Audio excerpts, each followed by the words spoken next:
जुर्म कभी एक पल में पैदा नहीं होता, ये धीरे धीरे पनपता है, किसी की सोच में तो कभी किसी लालच में या फिर किसी के टूटे हुए भरोसे में।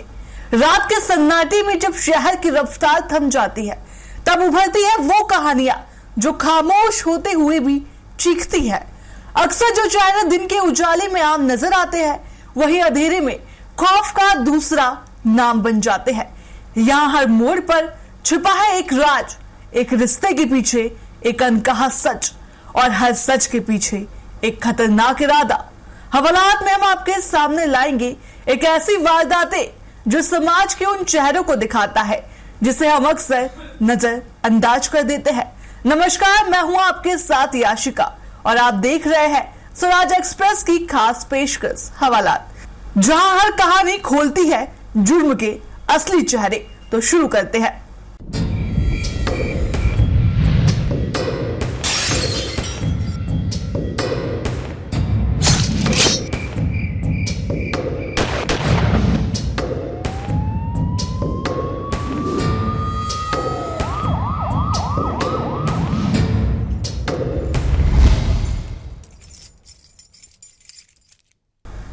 इंतकाम जब पागलपन बन जाता है तो अंजाम सिर्फ मौत होता है।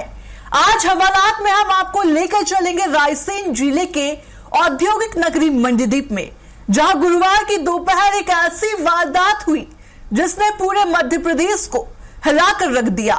ये कहानी एक ऐसी सनकी की है जिसे ना तो कानून का खौफ था और ना ही जेल की सलाखों का डर। एक तरफा प्यार, पॉक्सो एक्ट का खुन्नस और फिर जेल के बाहर आते ही कत्ल का खौफनाक जुनून। आरोपी मनोज अहिरवार ने संजना नाम की युवती का गला सिर्फ इसीलिए रेत दिया क्योंकि उसने उसके आगे झुकने से इनकार कर दिया था। बीच बस्ती में दिन दहाड़े एक सर्जिकल ब्लेड से मौत का ऐसा खेल खेला गया कि देखने वालों की रूह कांप गई। आखिर कैसे एक आरोपी जमानत पर बाहर आकर इतना बेखौफ हो गया? कैसे पुलिस ने उसे महज 12 घंटे के भीतर भोपाल स्टेशन से धर दबोचा? देखिए मंडीदीप की ये पूरी वारदात।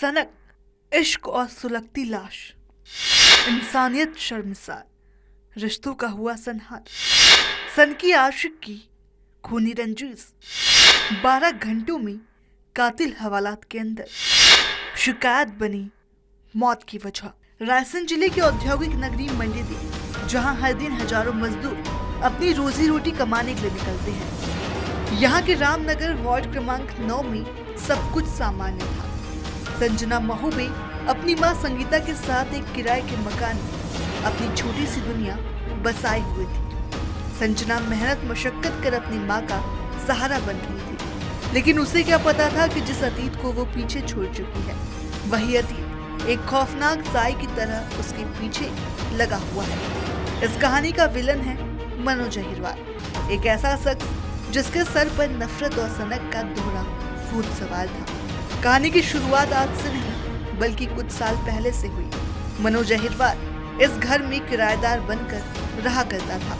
इसी दौरान उसकी नजर संजना पर पड़ी। संजना ने जब उसके गलत इरादों का विरोध किया तो विवाद बढ़ता गया। मामला थाने तक जा पहुंचा और संजना की हिम्मत की वजह से मनोज पर पॉक्सो एक्ट के तहत मामला दर्ज हुआ। उसे जेल की सलाखों के पीछे भेज दिया गया। संजना और उसकी मां को लगा कि कानून अब उन्हें इंसाफ दिलाएगा और वो शांति से जी पाएंगे, लेकिन उन्हें नहीं पता था कि जेल की चार दीवारी में मनोज सुधर नहीं रहा, बल्कि अपने अपमान का बदला लेने की साजिश रच रहा है। गुरुवार की वो मनहूस दोपहर मनोज अहिरवार जमानत पर बाहर आ चुका था। बाहर आते ही उसने संजना का पीछा करना शुरू कर दिया। दोपहर करीब 1 बजे मनोज पहली बार संजना के घर पहुंचता है। उसके इरादे साफ थे। वो पुराने पॉक्सो केस में समझौते के लिए दबाव बना रहा था। वह चाहता था कि संजना अपना केस वापस ले ले, लेकिन संजना और उसकी मां ने उसे 2 टूक जवाब दिया और उसे घर से भगा दिया। आसपास के लोगों ने भी उसे गुस्से में वहां से जाते हुए देखा। लगा कि खतरा टल गया है, लेकिन सनकी मनोज के दिमाग में कुछ और ही चल रहा था। दोपहर के करीब 2:30 बज रहे थे गलियों में सन्नाटा था। मनोज दोबारा संजना के घर में दाखिल हुआ। इस बार उसके हाथ खाली नहीं, बल्कि उसके पास था एक सर्जिकल ब्लेड, वो हथियार जो सर्जरी में काम आता है। लेकिन मनोज ने उसे मौत का औजार बना लिया। घर के अंदर फिर से बहस शुरू हुई, चीख पुकार मची और इसके पहले कि कोई कुछ समझ पाता, मनोज ने बिजली की तेजी से संजना के गले पर वार कर दिया। हमला इतना सटीक और गहरा था कि संजना की गर्दन कट गई। फर्श चंद सेकंडों में खून से लाल हो गया। संजना ने तड़पते हुए अपनी मां की आंखों के सामने दम तोड़ दिया। वारदात को अंजाम देकर मनोज खून से सना हथियार लेकर मौके से फरार हो गया। घटनाक्रम ये हुआ है कि जो हमारी भतीजी थी वो यहाँ मंडीदीप में रहती थी और साथ में हमारी भाभी वगैरह, एक उनका भाई है, वो सारे लोग यहाँ रहते बिस्तर पे सो रही थी वो। एक बार वो घर आया तो मैंने उसे भगा दिया, मेरे घर मत आया कर, तू मेरी बेटी की जिंदगी मत बर्बाद कर। फिर चला गया। फिर आधे घंटे बाद फिर वापस आया तो मैंने कहा गया, मैं पीछे बर्तन साफ करने लगी। उसने फिर लड़की सो रही थी, सोते में गला काट दिया और फिर उसने मुझे मम्मी करके चिल्लाया तो मैंने देखी तो मेरे पे लपक गया, मेरा पूरा हाथ कट गया। मुझे इधर भी चाकू लगे, मैंने चाकू हाथ में पकड़ लिया, छोड़ा नहीं तो मेरा गला भी काट रहा था। वो कौन था उसका? क्या आपसे पहले पहचान थी क्या पुरानी? वो पहले मेरी लड़की को लेके भाग गया था, उसमें 376 का केस चल रहा था। वो जमानत पे छूटा था। जमानत के बाद भी बच्चे के साथ दुष्कर्म करता था वो? उसके बाद भी दुष्कर्म करता था, बुला बुला के। उससे जो है जेल में भी बात करता था, वो जेल में बनता जब भी बात करता था। उसका एक दोस्त था राकेश नाम का, वो लाइन पे ले लेके जेल में बोल लगा लगा के बात करवाता था मेरी। आपने कभी पुलिस से शिकायत नहीं की इस मामले में? जैसे ही पुलिस को सूचना मिली, मंडीदीप थाना प्रभारी रंजीत सराठे और उनकी टीम मौके पर पहुंची। इलाके में दहशत का माहौल था। दिन दहाड़े हुई इस हत्या ने कानून व्यवस्था पर सवाल खड़े कर दिए। एसडीओपी शीला सुराना के नेतृत्व में पुलिस की 3 अलग अलग टीमें बनाई गई। पुलिस ने आसपास के सीसीटीवी कैमरों को खंगाला, मुखबिरों को सक्रिय किया। पुलिस को इनपुट मिला कि आरोपी शहर छोड़कर भागने की फिराक में है। पुलिस की टीमें भोपाल की ओर दौड़ी। कत्ल के महज 12 घंटे बीते कि पुलिस ने घेराबंदी कर मनोज अहिरवार को भोपाल रेलवे स्टेशन से उस वक्त धर दबोचा जब वह ट्रेन पकड़कर फरार ही होने वाला था। पूछताछ में उसने अपना जुर्म कबूल लिया। उसके चेहरे पर न पछतावा था और न ही किसी प्रकार का कोई डर। उसे बस इस बात का सुकून था कि उसने अपना बदला ले लिया। दिनांक 7/5/2026 को करीब लगभग 2:30 से 3 के बीच में जो आरोपी द्वारा है वो युवती को गला काटकर हत्या कर दी गई थी। पुलिस द्वारा तत्काल मामले को संज्ञान में लेते हुए 20 की विभिन्न धाराओं में अपराध पंजीबद्ध किया गया। जब इसकी जांच की गई तो पता लगा था कि आरोपी जो है वो पूर्व से ही जो है वो मतिका से मिलने आता रहता था और इसी दौरान कल जब वो वापस मिलने आया था उससे, तब किसी बात को लेकर दोनों के बीच में कहासुनी हो गई और जो आरोपी है उसने मतिका पर हमला कर दिया। इस बीच में मतिका की मां भी उसे बचाने में उस पर भी हमला कर दिया और वहाँ से फरार हो गया। क्या प्रेम प्रसंग का मामला निकल कर आया सामने? जी, पूर्व से ही एक दूसरे को जानते थे और आपस में जो है इनका प्रेम प्रसंग का जो मैटर है वो सामने आया। एक मामला भी दर्ज हुआ था रेप का इसी बच्ची के माध्यम से। 2023 में इसी बच्ची के माता द्वारा जो है एक मामला दर्ज करवाया गया था और उसका जो है वो चालान पुलिस द्वारा समय पर पेश कर दिया गया था। माँ पे हमला किया, माँ की हालत क्या बताई? माँ ठीक है और अच्छी कंडीशन में है। आज संजना का घर सोना है। एक माँ जिसने अपनी बेटी को पाल पोस कर बड़ा किया, आज उसकी गोद खाली है। मंडीदीप की ये वारदात हमें सोचने पर मजबूर करती है कि क्या जेल से छूटने वाले ऐसे खतरनाक अपराधियों पर पुलिस की निगरानी और सख्त होनी चाहिए या फिर ऐसा ही उन्हें छोड़ देना चाहिए। क्या एक बेटी का कानून की मदद लेना इतना महंगा पड़ सकता है कि उसे अपनी जान गंवानी पड़े? मनोज अब सलाखों के पीछे है और हवालात ऐसी उम्मीद करता है कि उसे ऐसी सजा मिले कि मिसाल बन जाए। औद्योगिक नगरी मंडीदीप में प्रेम प्रसंग बना मौत का कारण। कल हुए सनसनीखेज हत्याकांड को लेकर पुलिस ने आरोपी की गिरफ्तारी कर ली है। 2 वर्ष पहले शुरू हुआ प्रेम प्रसंग हत्या तक पहुंच गया। 2 वर्ष पहले ही मृतक युवती द्वारा आरोपी पर दुष्कर्म का केस लगाया गया था, जिसमें आरोपी कई सालों से जेल में बंद था। 2 महीने पहले ही वह छूटकर जेल से आया था और युवती के घर जाकर उसने धारदार हथियार से उसकी हत्या कर दी। पुलिस को जब इसकी जानकारी लगी तो पुलिस ने कई सीसीटीवी फुटेज खंगालने के बाद, कई लोगों से पूछताछ करने के बाद आरोपी की आज गिरफ्तारी कर ली है। हालांकि इस पूरे मामले को लेकर पूरे नगर में दहशत का माहौल था। जमानत पर बाहर आए अपराधियों की निगरानी कितनी जरूरी है। मंडीदीप की इस घटना ने सबको सबसे बड़ा उदाहरण दे दिया है। मनोज अहिरवार सलाखों के पीछे पहुंच चुका है, लेकिन संजना के परिवार के पास अब सिर्फ उसकी यादें और इंसाफ की उम्मीद बाकी है। कहते हैं शक की कोई भी दवा नहीं होती, लेकिन क्या शक इतना खौफनाक हो सकता है कि 2 जवान जिंदगियों को लाशों में तब्दील कर दे। राजधानी रायपुर से एक ऐसी वारदात सामने आई है जिसे सुनकर आप भी चौंक जाएंगे, आपकी भी रूह कांप जाएगी। एक शख्स जिसके कारण 2 सगी बहनों की जिंदगियां लाशों में तब्दील हो गई। इसका कातिल कोई और नहीं, कोई अजनबी नहीं, बल्कि घर का अपना जीजा जितेंद्र था।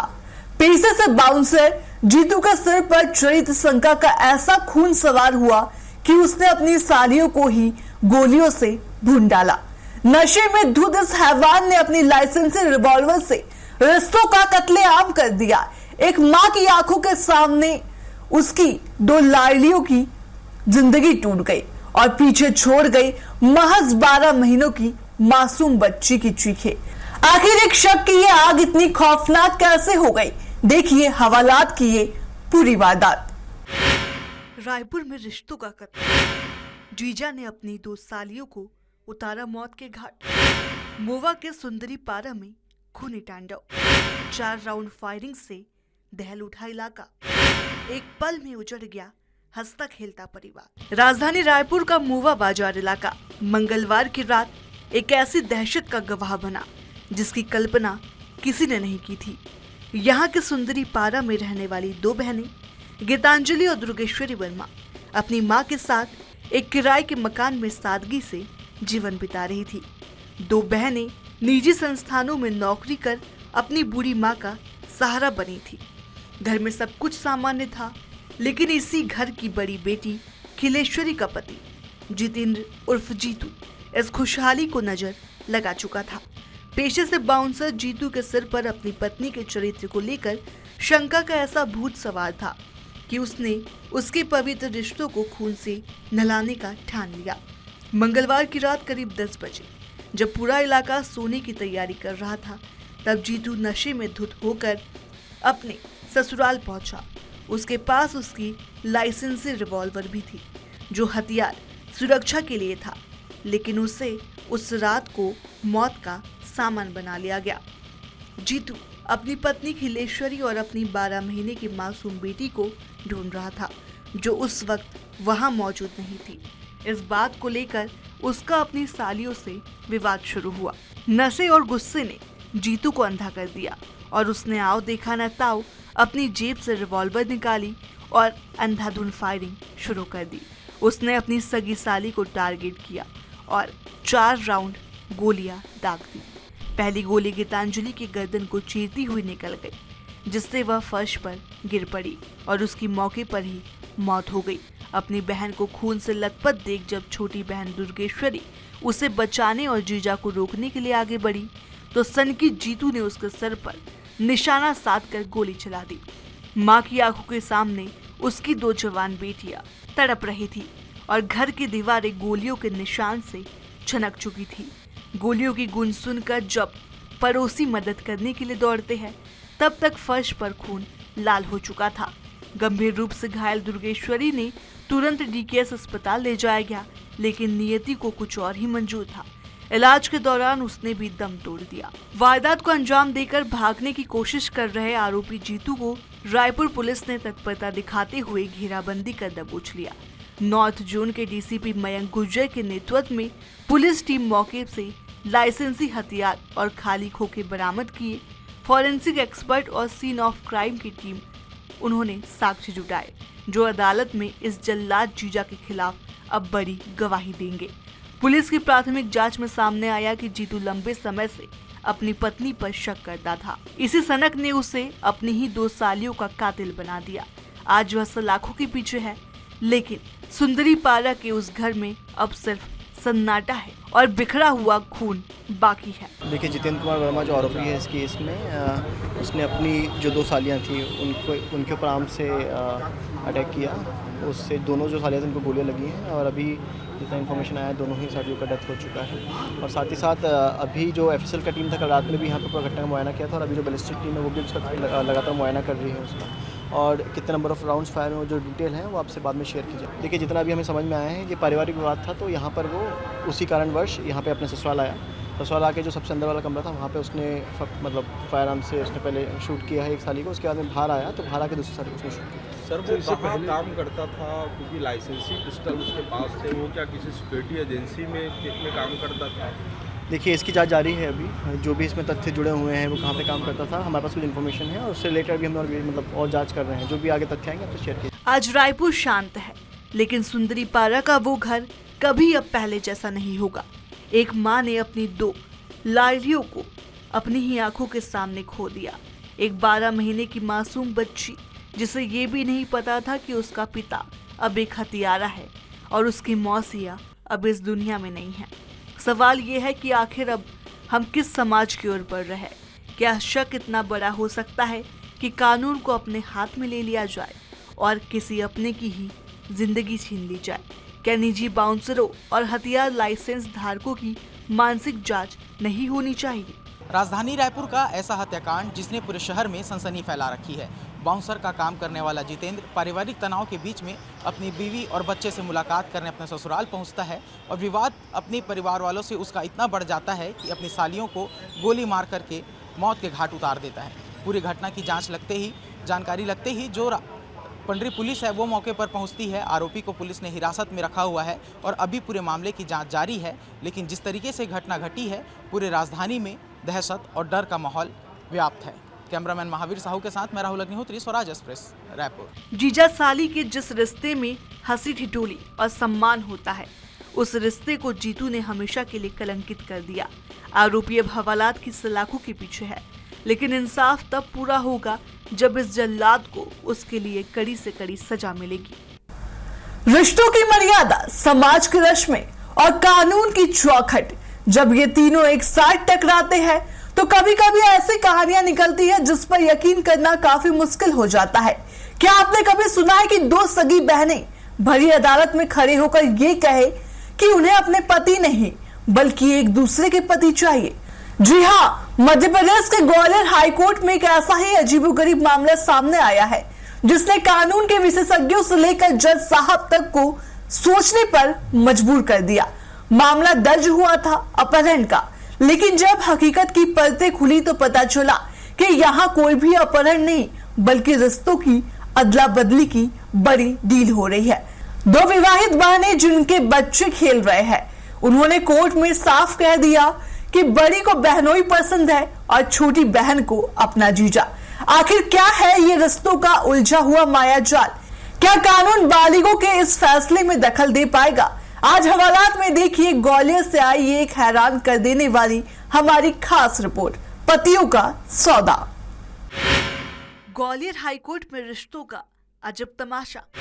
शादीशुदा बहनों ने बदला अपना पति, जीजा पर आया छोटी साली का दिल, बड़ी बहन को भाया अपना बहनोई। हवालात में देखिए रिश्तों की अदला बदली का पूरा सच। समाज में रिश्तों की अपनी एक मर्यादा होती है और कानून की अपनी एक सीमा, लेकिन मध्य प्रदेश के ग्वालियर हाईकोर्ट में एक ऐसा मामला सामने आया है जिसने रिश्तों और कानून दोनों की परिभाषाओं को चुनौती दे दी है। ये कहानी शुरू होती है एक बंदी प्रत्यक्षीकरण याचिका से, जिसे गिरिराज शंकर नाम के एक व्यक्ति ने दायर की थी। गिरिराज शंकर का आरोप था कि उसकी पत्नी का अपहरण कर लिया गया है और उसे अवैध तरीके से बंधक बनाकर रखा गया है। अमूमन ऐसे मामलों में पुलिस और अदालत का रुख बेहद सख्त होता है, लेकिन जब इस मामले की सुनवाई शुरू हुई तो जो तथ्य सामने आए उसने हाईकोर्ट के गलियारों में हलचल मचा दी।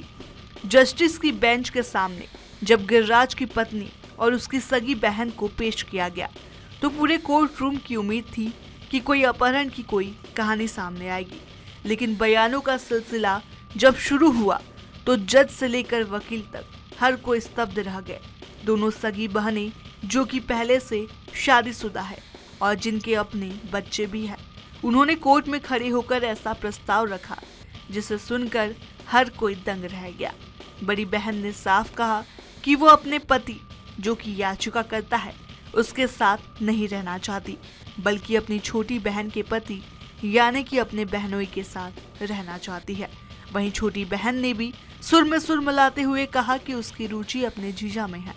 दोनों बहनों ने स्पष्ट किया कि वे अपनी मर्जी से साथ रह रही है और आपसी सहमति से अपने पतियों की अदला बदली करना चाहती है। सुनवाई के दौरान कोर्ट ने जब इस अजीबोगरीब फैसले की वजह पूछी तो दोनों बहनों ने अपने वैवाहिक जीवन की नाखुशी का हवाला दिया। उन्होंने कहा कि वे वर्तमान वैवाहिक रिश्तों में घुटन महसूस कर रही है और एक दूसरे के पतियों के साथ ज्यादा सहज और सुखी है। हैरानी की बात यह है कि दोनों बहनों के बीच में इस अदला बदली को लेकर कोई विवाद नहीं था, बल्कि पूरी तरह से एक मत थी। कानून के जानकारों के लिए यह स्थिति बेहद विचित्र थी, क्योंकि ये मामला किसी बाहरी व्यक्ति द्वारा अपहरण का नहीं, बल्कि परिवार के भीतर ही रिश्तों के एक नए और विवादित स्वरूप का चुनने का था। ग्वालियर हाई कोर्ट की खंडपीठ ने जब ये देखा कि दोनों महिलाएं बालिग हैं और शिक्षित हैं और अपने फैसलों को लेने में खुद सक्षम है, तो कानून के दायरे में रहते हुए अदालत ने अपना कड़ा रुख अपनाया। Additional government advocate Dharmendra Sharma ने कोर्ट को बताया, चूंकि महिलाओं ने स्वीकार किया है कि उसका अपहरण नहीं हुआ और वह स्वेच्छा से रह रही है, इसीलिए बंदी प्रत्यक्षीकरण याचिका का कोई भी आधार नहीं बनता। कोर्ट ने कहा कि किसी बालिग व्यक्ति को उसकी मर्जी के खिलाफ कहीं रहने के लिए मजबूर नहीं किया जा सकता और न ही बंधक बनाने का यह मामला है। नतीजतन कोर्ट ने गिरिराज शंकर की याचिका को यह कहते हुए खारिज कर दिया कि यह एक व्यक्तिगत और एक पारिवारिक विवाद है, जिसे कानून के इस प्रावधान के तहत नहीं सुलझाया जा सकता। एक पति ने अपनी पत्नी के लिए एक हैबेस कार्पस माननीय उच्च न्यायालय के समक्ष प्रस्तुत की थी और उसने बताया कि मेरी पति को व्यक्ति द्वारा बंधक बना लिया गया है। आज न्यायालय में पत्नी ने उपस्थित होकर बताया कि मैं अपने जीजा के साथ रह रही हूँ और इसकी अपने पति से तलाक की अर्जी भी मैंने न्यायालय में प्रस्तुत कर चुकी हूँ, इसलिए वो अपनी मर्जी से निवास कर रही थी। न्यायालय ने हैबेस कार्पस को निरस्त करते हुए उनको साथ रहने की अनुमति दी। जीजा है उसका वर्तमान जो जानता था, पति इसका जानता था, इसलिए आवेदन निरस्त लिया माननीय न्यायालय ने।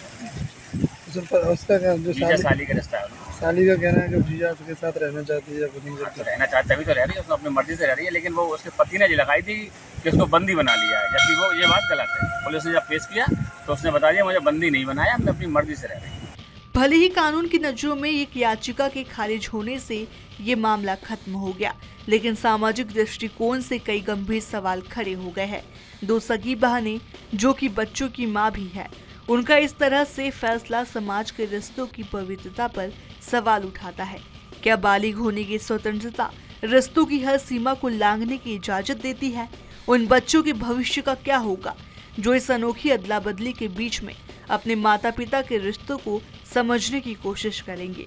ग्वालियर के एडवोकेट धर्मेंद्र शर्मा के अनुसार कोर्ट ने इसे स्वेच्छा से चुना गया पारिवारिक विवाद माना, लेकिन नैतिकता की अदालत में ये मामला अभी भी लंबित है। रिश्तों की मर्यादा और कानून की व्याख्या के बीच कई बार ऐसे मामले सामने आ जाते हैं जो कि मिसाल बन जाते हैं। ऐसा ही ये मामला है जहां दो सगी बहनें सौतन बनना चाहती है। खास बात यह है कि दोनों ही बहनें एक दूसरे के पतियों के साथ रहना चाहती हैं।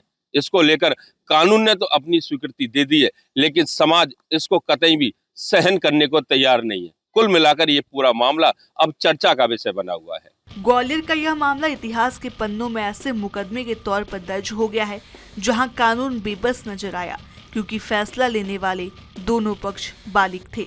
हवालात की इस रिपोर्ट का मकसद सिर्फ एक खबर देना नहीं, बल्कि ये दिखाना है कि आधुनिकता के दौर में हम रिश्तों के किस पायदान पर खड़े हैं।